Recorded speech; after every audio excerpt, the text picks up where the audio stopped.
Hello friends, welcome back to our channel study tech. आप सभी का हमारे स्टडी टेक चैनल में स्वागत है। आज की वीडियो बहुत ही इंपॉर्टेंट होने वाली है for those guys who are preparing for competitive exams like SSC, railways, UPSC and all, because prelims में भी हमारे ऑब्जेक्टिव क्वेश्चंस पूछे जाते हैं। तो we are going to discuss है about 27th some of the questions related to 27th and some of the questions which is related to 28th of October 2021. सो इस daily current affair session से हम कुछ topics को conduct करते हैं और हमारे वीडियो में उसको डिस्कस करते हैं। So this video will be very much important for those guys who are preparing for competitive exams like SSC, railways, UPSC and all the things. Okay, so you should watch this video until the end. आपको last तक video देखना चाहिए और अगर आपको video अच्छा लगे तो मेरा आपसे रिक्वेस्ट है कि please just do like, share and subscribe my video and don't forget to click on a bell icon to get latest video update. ठीक है, सो वीडियो को स्टार्ट करने से पहले मैं आपको 5 वर्ड बताता हूँ जो रेगुलर यूज़ के लिए आते हैं और उनके मीनिंग्स जो होते हैं ना, वो मतलब कि वो बहुत ज़्यादा कॉमन होते हैं but we don't know, sometimes we forget और समटाइम्स वी डोंट नो। ठीक है, so these all words are that first word is क्या है? प्रीडोमिनेंटली।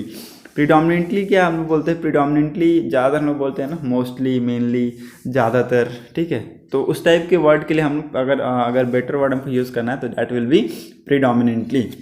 ओके, आप ये न्यूज़पेपर्स, मैगजीनों की कटिंग्स में भी हर जगह देखे होंगे प्रीडोमिनेंटली वर्ड ज़्यादा यूज होता है किसके लिए, और उसका मतलब क्या होता है? अक्सर मोस्टली या मेनली।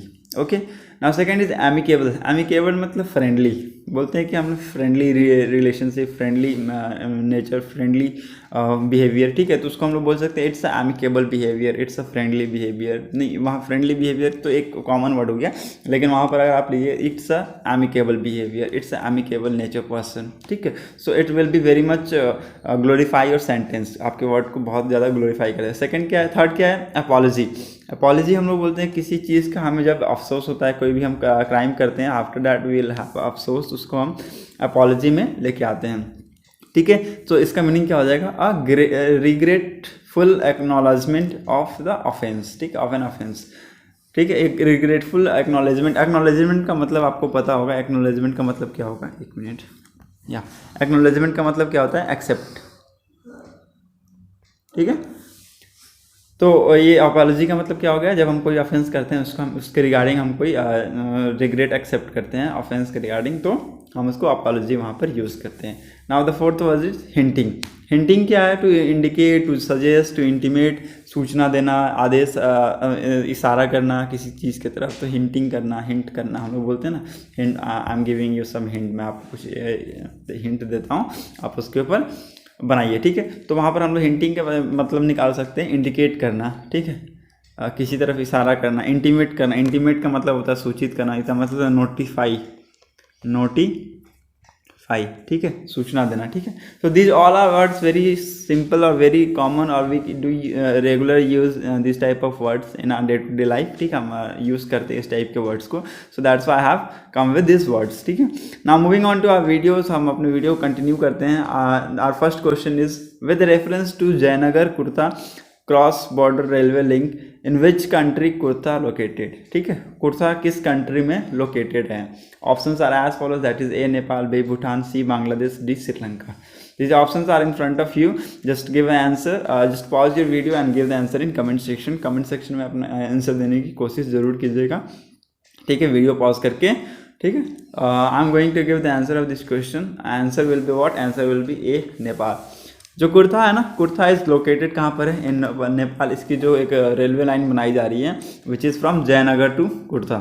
जयनगर टू कुर्ता जो कि अभी कहाँ पर होगी? ये नेपाल में है, to the government of Nepal. ठीक है, it's a new commission cross border railway section. ठीक है, ये new commission cross border railway section है फ्रॉम जयनगर टू कुर्ता, और यहाँ हमारे गवर्नमेंट ऑफ इंडिया का बहुत बड़ा असिस्टेंट प्रोवाइड किया जाएगा this railway line, railway link जो हुई है क्रॉस बॉर्डर का। ठीक है, ये इस रेलवे लिंक को we will grant assistant to the government of Nepal in making such type of railway cross border railway section.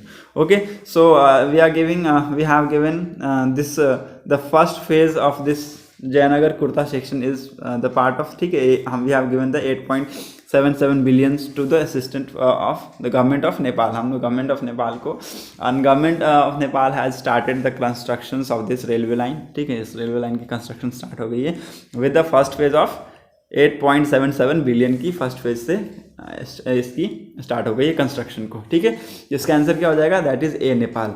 ठीक है, तो कुछ इस टाइप के आपको रेलवे लाइन यहाँ देखने को मिलेंगी between the cross border railways between India and the Nepal.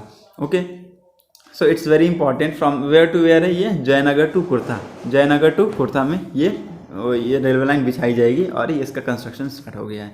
ठीक है, so that's makes very much important. Now moving on to the next question, that is our second question, which country has been called on at the UN by 43 other nation to ensure the right of Muslim Uighur Muslim community. ठीक है, आपको अगर Uyghur मुस्लिम के बारे में पता होगा कि where it is located, then you will be able to give the answer of this question. आप इसका आंसर देने में सक्षम रहिएगा। And it has been recently called up by 43 other nations के द्वारा इसको कॉल अप किया गया है। That's why it's very much important. The options are as follow, that is A Afghanistan, B China, C North Korea and D Israel. ठीक है, this option in front of you, just give the answer in comment section guys. I request you all guys to do attempt, आप attempt जरूर कीजिएगा और please answer देने की कोशिश कीजिएगा इन कमेंट सेक्शन। ठीक है, I am going to give the answer that B will be the answer, China. बहुत सारे आप न्यूज़ देखे होंगे that is related with Uighur Muslim से रिलेटेड न्यूज़ आती है कि उनके ऊपर उनका कोई राइट्स नहीं होता है, चाइना उनको बहुत ज़्यादा तंग करता है। ठीक है, अदर बैकवर्ड क्लासेस से भी पीछे की कास्ट में इनको वो लोग डाल के रखे हुए हैं जिनके पास कोई भी राइट्स नहीं है। ठीक है, सो यहाँ पर अब मैं आपकी इनकी लोकेशन बता देता हूँ कि उइगर मुस्लिम मैप में कहाँ रहते हैं actually.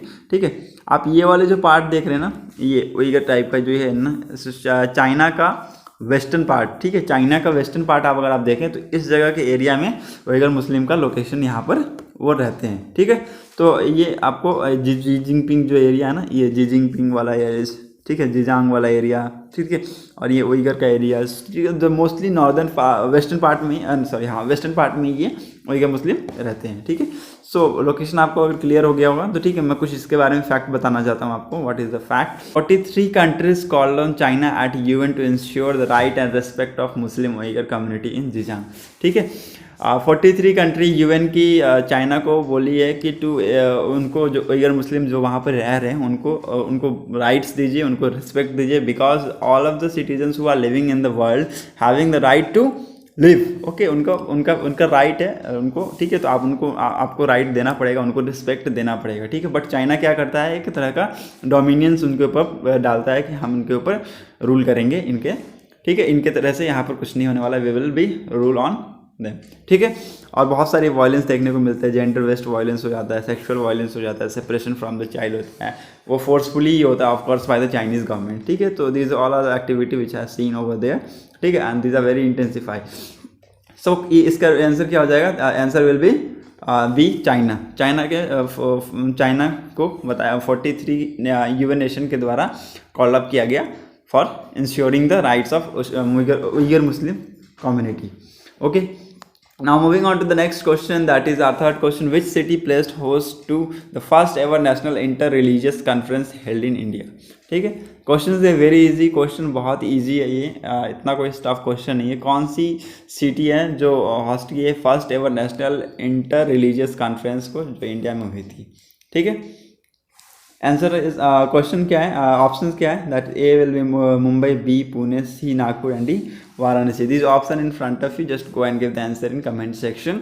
I'm going to give the answer that Nagpur will be the correct answer of this question. Now let's see some more fact. The first ever national inter-religious conference was organized in Nagpur. ठीक है, जो national inter religious conference हुई थी, first ever जो पहली conference हुई थी, कहाँ पर हुई थी? नागपुर में, बाय लोकमत मीडिया ग्रुप के द्वारा ये कराया गया था। This was organize to commemorate its Nagpur edition golden jubilee year. ठीक है, और इसका जो मेन मकसद था कराने का वो क्या था? जो नागपुर का जो गोल्डन जुबली ईयर सेलिब्रेट करने के लिए इसका मेन मकसद था कि ये उसके लिए, उस पर्पज़ के लिए ये करवाया गया था। And what was the theme of this conference? इस कॉन्फ्रेंस की थीम क्या थी? तो थीम थी global challenge to community harmony and the role of India. ठीक है। आप इसका कुछ याद रखिए चाहे ना रखिए, इसमें 3 चीज़ पक्का याद रखिएगा।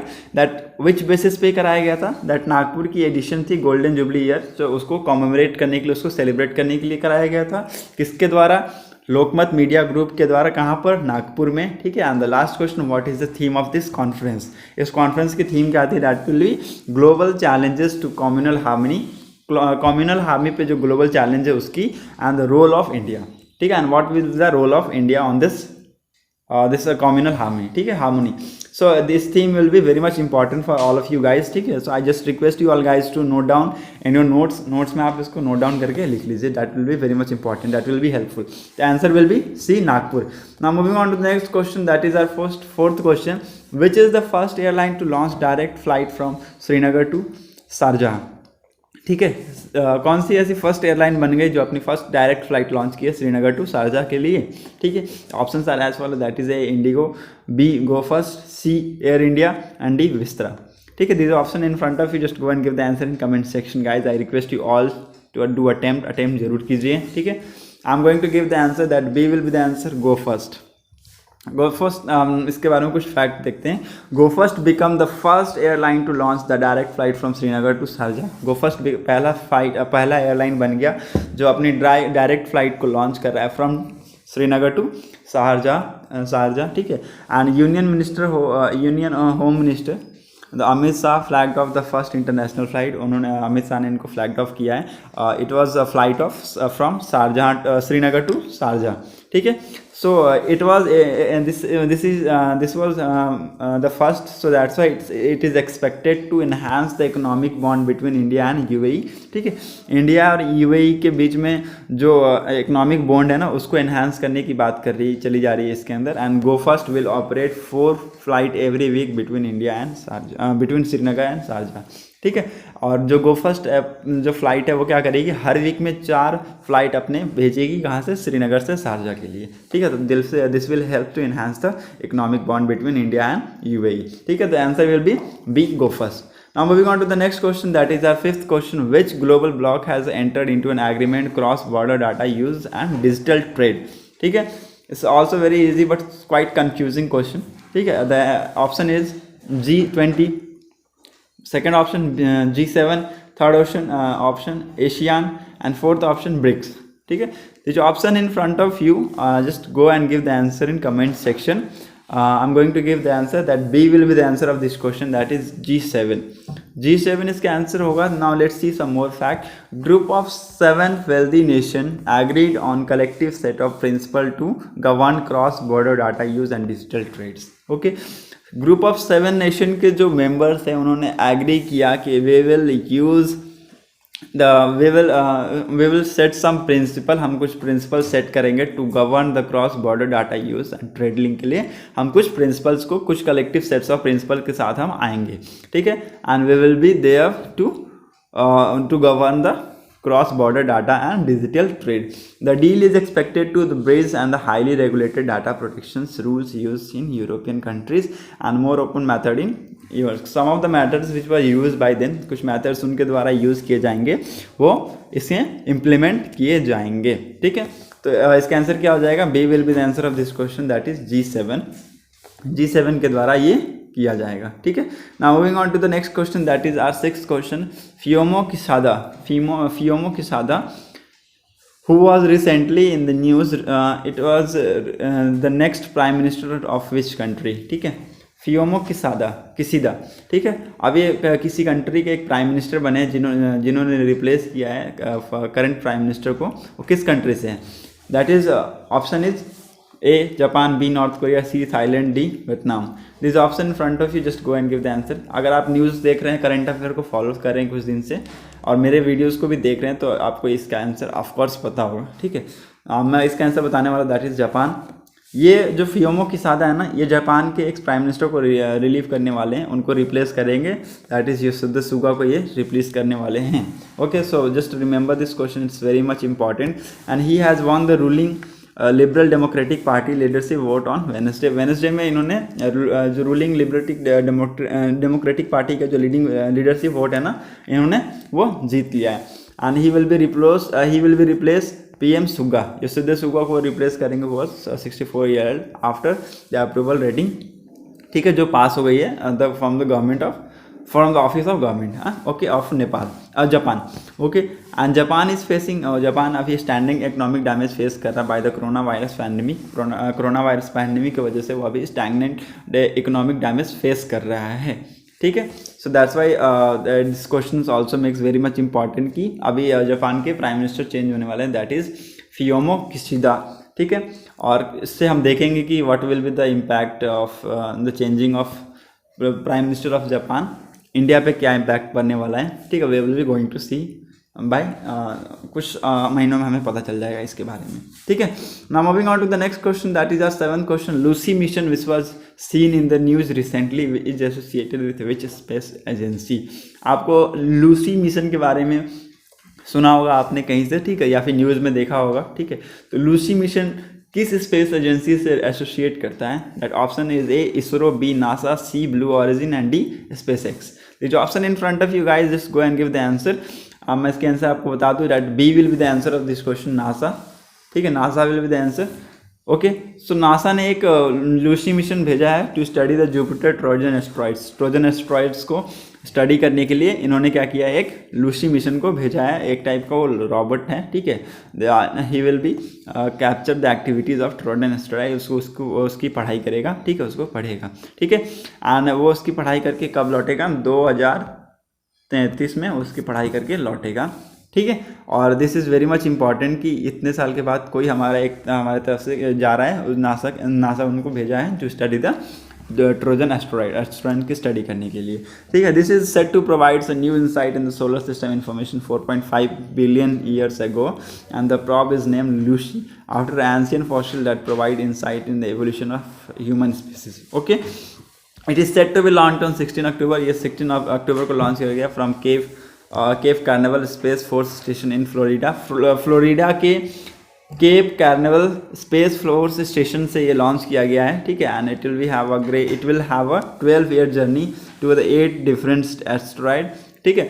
मैं आपको बताया कि ये कब आएगा, ये 2033 में आएगा, ठीक है, और जब इसके 12 साल हो जाएंगे, ठीक है। और ये 8 मेजर डिफरेंट एस्टेरॉइड को ये स्टडी करेगा। तो किसके द्वारा ये मिशन भेजा गया है? दैट इज नासा के द्वारा ये मिशन को भेजा गया है। किसका, कौन सा मिशन है? Lucy mission, to study the Trojan asteroids को स्टडी। एस्टेरॉइड ज़्यादातर कहाँ पाए जाते हैं? Between the belts of Jupiter and Mars के बीच में जो बेल्ट्स होते हैं उस वहाँ पर पाए जाते हैं, ठीक है। So this question is very much important guys. Now moving on to the next question, that is our 8th and last question. When is the International Day of Non-Violence observed every year? हर साल हम international day of non violence किस दिन observe करते हैं, किस दिन मनाते हैं?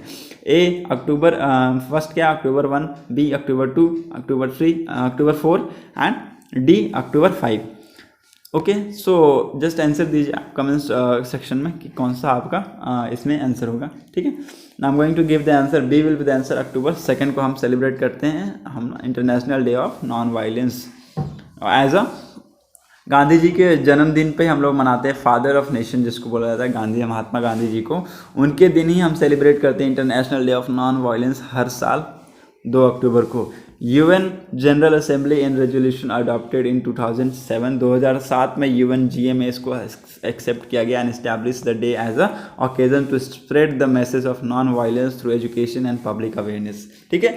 और ये एस्टैब्लिश किया गया किस पर्पज से? To spread the message of non violence की जो मैसेज है उसको स्प्रेड करने के लिए through education and public awareness के तहत, ठीक है।